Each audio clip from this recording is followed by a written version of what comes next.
Get celebs updates directly to your inbox. Dunking churros into chocolate sauce. With her mouth full, Katie Piper mutters, "I'm going to have to eat a few of these. Sorry, this is my dinner," she explains, as a blob of chocolate sauce lands on her trousers. "This is the first time I've worn trousers with a zip since I gave birth, and now look what I've done," she says, rolling her eyes. It's been a mere 8 weeks since Katie's little girl Penelope arrived, making Belle, 3, a big sister. But Katie, dressed in smart and now chocolatey trousers, a polka dot blouse, black heels and with big bouncy hair, doesn't look like she's running on empty. "I keep forgetting I have makeup on and rubbing my eyes, but I had no problem coming out. My husband secretly wanted me to leave the house, I think," she says with a smile. Katie's husband of 3 years, Rich, is a hands-on dad, and makes sure the sleepless nights aren't all on Mum. "I have a nice modern husband, so we split it. I get 3 hours sleep, then he gets up the next time she cries. He doesn't see it as my role, and I couldn't have married someone who thinks of it like that. But you have to get on with it. When you have a young child you don't sleep. But one day they'll leave home and never come back, and then I can sleep as much as I want." Katie's positive attitude radiates from her. She's smiley, confident, self-deprecating, funny, and gives us her undivided attention. It's no wonder she's made a name for herself in the public after her nightmare as a survivor of an acid attack 10 years ago.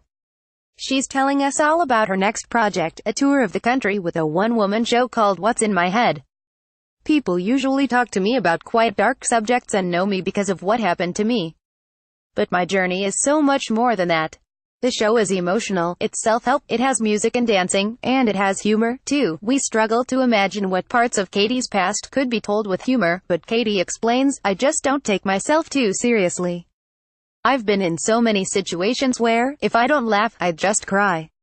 I want people to know that using humor in recovery can work. I love having a laugh and a joke. I do have to wear lycra and do a forward roll as part of the show, which I'm not looking forward to, but if people come it will all be worth it." And come they will. But how will she juggle a nationwide tour with a newborn baby? "Penelope will come with me, which Belle will hate. But if I can drive home each night I will as much as possible.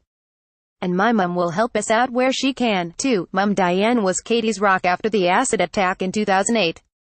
She took co-made leave to look after her, and it's clear Katie is beyond appreciative of that.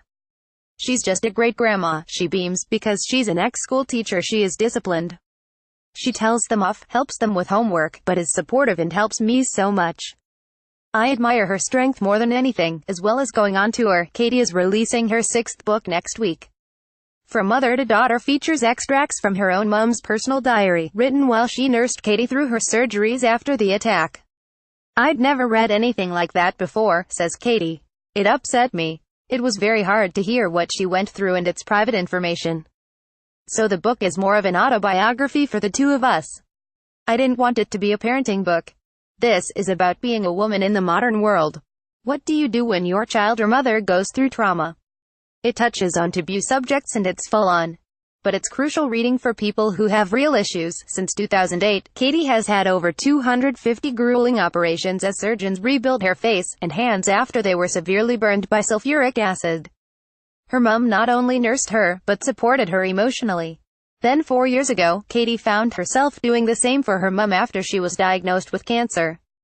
She found out she had cancer a few weeks after she retired, and I felt really sad for her. I thought after all she'd done for me she could have a relaxing retirement, but instead she's just spent it having chemo and being sick. It's easy to think, why my mum? She's done so much for others and doesn't deserve it, but really, a lot of people are worse off. Positive is that the cancer is responding to treatment and she's alive. Some people get diagnosed and are dead within a few weeks. Whereas I have just had a new granddaughter for her. My sister had her baby 5 months back, and my brother's baby is about to be born any day now. She's so lucky she is here for the grandkids. And she never, ever makes a fuss. Despite how CR*P it is. She is always cheery and insists she's fine, she says with a smile. That's just what mums do. It's no secret that giving birth to your own baby can give you a different perspective on your relationship with your own parents. But with 2 little girls, how does Katie reflect on her childhood growing up? "Oh God. The first thing I thought when I gave birth was, OSH*T, sorry mum," she says with a loud laugh.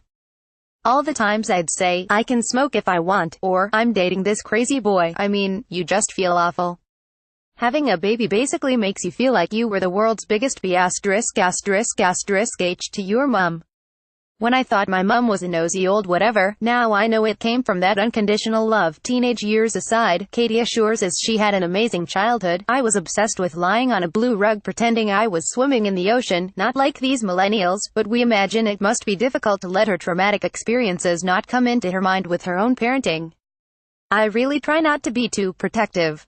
I can't be too over the top and pass on any anxiety to my children, she explains. If Belle falls over, I just give whatever hurts a rub and tell her she is brave. I don't want her coming back from school in floods of tears. I want her independent and strong, because Katie's hospital treatments are ongoing. It's something her daughter Belle is used to now, and she's started to ask about her mum's scars. She mainly asks about my hands. I just tell her I was burnt when I was younger. It did hurt, but it doesn't hurt now. All she says really is, be careful of your other hand when I'm near the oven. Cheers for the health and safety lecture, Belle. But if she asks how I was burned, I'll tell her the truth. Katie is still chomping down on the churros, having sponged the chocolate sauce off her trousers, while she explains to us just how important confidence is when it comes to body image. Yeah, my body has changed since having children, but I know my partner loves me for me.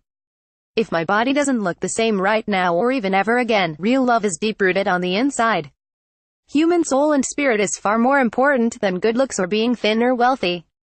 If you're dying, can looks save you? No. Confidence always comes from the inside.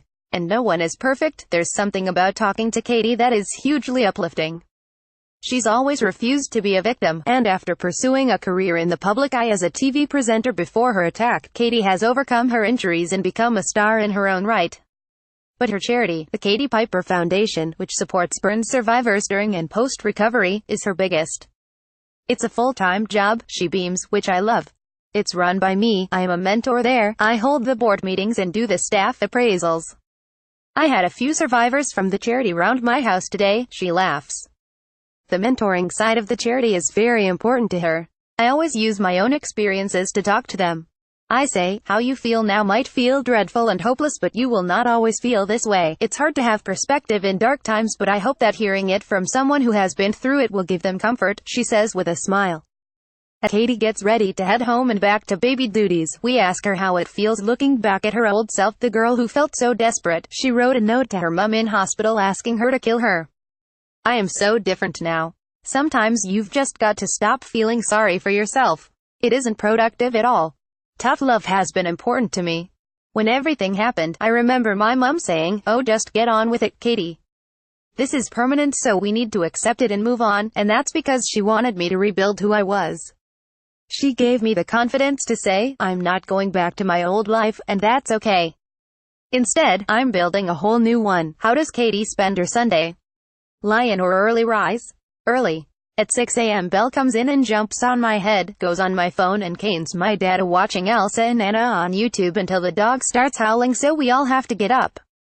Lunch out or roast at home? We live near loads of nice pubs and it's good to get out on a Sunday. Tire the kids out a bit. TV or papers? We'll most likely be watching a Disney film at the moment. Chores or relaxing? Neither. We all do some arts and crafts together, so I feel like Belle's had her fun fix.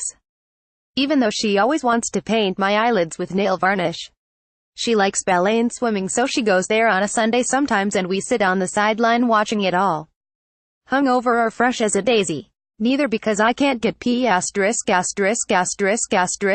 I'm up every 3 hours. So not hungover, but certainly not fresh. Tickets for What's in My Head are available at venue box offices and through Katie's website, katiepiperandyou.co.uk.